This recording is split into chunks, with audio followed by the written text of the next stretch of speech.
nwe ihe m chọrọ ịgwa ndị Igbo be anyị. Igbo niile ka m na-agwa okwu a. Igbo nwere akọ na uche, Igbo maara ihe, mana o nwere ofu nsogbu anyị nwa bụ ndị Igbo nwe. Gịnị kpatara na anyị nwa bụ Igbo bụ ndị na-achọkarị ịdọtu nwanne anyị? Kedu ihe kpatara anyị nwa bụ Igbo ji adọturu nwanne nke anyị? Ihe ahụ ịmakwa na ịma mmenwu nwanne gị eme ya, mana kama ị ga-akwado nwanne gị ahụ metara ihe ahụ ọfụma, isi ka ịdọrọ ya dọtuo. Onye gburu nwanne ya bụrụkwa odogwu. Kedu ihe kpatara na ọtụtụ ndị Igbo na-aṅụrị ọṅụ na ihe ọjọọ mere nwanne ha? Ị na-aṅụrị ọṅụ na ihe ọjọọ mere nwanne gị? O nwekwa ka ọ dị. Marakwa na anya abewe na ime ebewe. Ụbọchị ihe nwanne ga-eme, ị ga-achọbakwa nwanne gị. Ọ bụrụgodị ma ị were ndị ezi wee hiri isi, ndị ezi apụghị imere gị dịka nwanne gị. Ụbọchị ihe nwanne ga-eme, ndị ezi ga-agba ọsọ. They will disappoint you. Ọtụtụ ndị Igbo ka ọ na-abụ ha hụ na nwanne ha na-aga n'iru kara ha nwa, kama ha ga-akwado nwanne ha, ha dọrọ nwanne ha dọtuo. Onye gburu nwanne ya ọ bụ odogwu? Onye gburu nwanne ya agaghị akpọ ya odogwu. Ị chọrọ ịbụ odogwu, ije na mba, ịlụọ lọta na mba, akpọ gị odogwu. Mana onye gburu nwanne ya ọwụkwa ihe ọma ka ị mere. Kama ị ga-akwado nwanne gị hụ na ọ na-aga n'iru, ma o nwegodi ihe ọzọ, were obiọma sogbu ya, ebularịa ihe ọjọọ n'obi.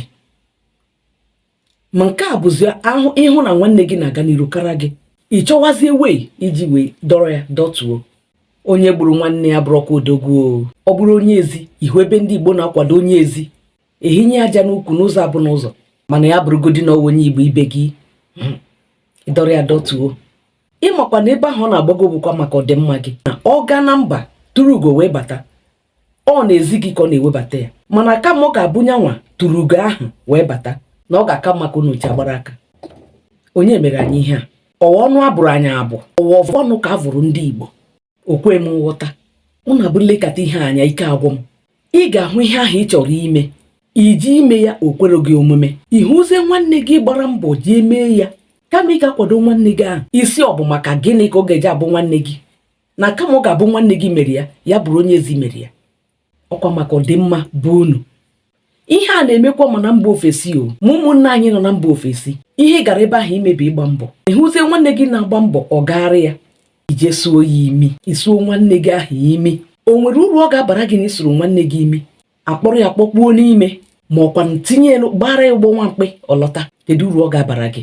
O nwero. Ihe a na-adọchikwa n'aka klọk azụ n'ala Igbo. Ọ bụ na anyị nwa bụ Igbo ga-ejisi ike, ndị Igbo niile mụta kenenu. Ọ bụrụ na nwanne unu na-eme ihe dị mma, kwadonu ya. Ma o kwere gị nwe omume, ma o kweghị gị omume, kwadogodo onye ahụ na-emeti ya nke ọma. Adọtu na ya. Ọ bụ na ya marọdị ihe anyị na-eme, ka ọ bụ na anyị macha ma ụma na-eme ya? Ọ dị m ka ma ụma na-eme ihe a. Ọ bụrụkwa na ofu onye na-eme ya n'ala Igbo, meni na-eme ya, kama ị ga-akwụrụ kara m, ọ ga-aka mma na ịlachitere azụ, anyị ji aghasara n'ala. Ọnya nwakakwana mma. Onye gburu nwanne ya, ị ga-akpọdo ya odogwu? Onye gburu nwanne ya bụrụ odogwu. Onye dọtụrụ nwanne ya abụrụ odogwu.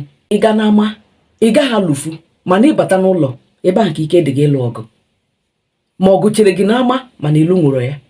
Onye gburu nwanne ya, ịbụghị odogwu. Chacha ya bụ ihe na-agba magharị, na-ewute m nke ukwuu. Ọ bụrụ na anyị nwa bụ Igbo ma na-eme ihe, biko ka anyị wepụnata n'aka. Ya bụ ihe na-emebiri anyị ihe. Nke onye ma eme ya, mee ya. Ịhụ nwanne gị ka gị na-eme ihe, hapụ ya ka o mee ya.